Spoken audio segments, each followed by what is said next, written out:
Hey, welcome back everybody. We're still out here on Lake Fork today.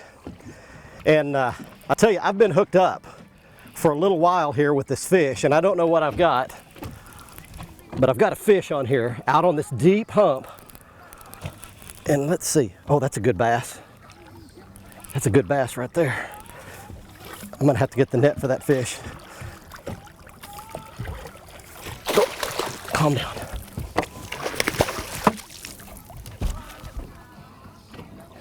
Another big run. Getting that net. Big one. Yeah. All right. Man, look at this big old fat pig. Oh, and the spoon just dropped right out of his mouth. Look at that. There's you a big fat Lake Fork toad right there. That's what lives on these deep humps. Well, we're talking about this summertime deep water pattern that actually this is my first real time to give this a try. And we're out here on top of a hump that's 20 feet deep on top, falls into 40 feet all the way around it.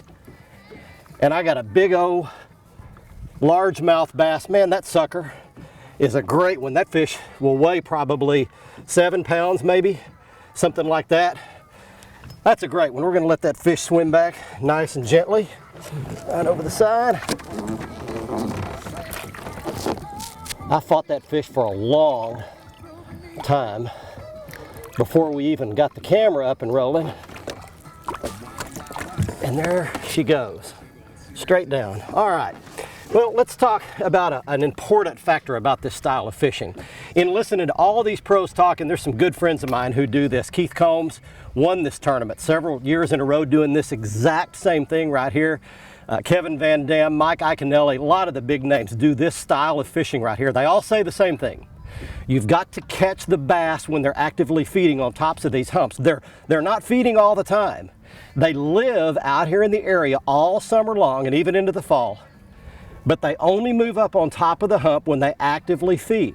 So what you have to do is you've got to get a milk run going. You've got to get 6, 8, 10 of these things, and you've just got to hop from hump to hump to hump. You make maybe 30 casts on each one of them until you find one where the fish are up on top and actively feeding. Now you can also tell somewhat by the presence of bait fish.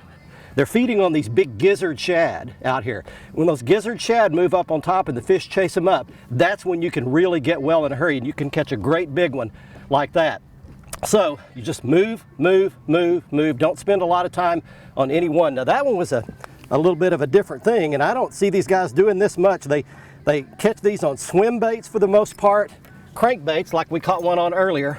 That's just a big spoon. It's a big 5-inch long, 1-ounce spoon. And all I'm doing with this spoon on top of the hump, I'm still sitting right on top of it. And all I'm doing is just making medium length pitches out there about maybe 30, 40 feet out, letting it free spool down to the bottom. Once it hits the bottom, here's the key, I'm not jigging it. Down to the bottom it goes, click it into gear and make about 5 or 6 smooth cranks. Swim the spoon up, push the button, let it flutter back down like this. Click it back into gear, 4 or 5 pulls, swim it up, and then let it flutter back down. A lot of times a big old bass will hit it, like that big old pig did right there.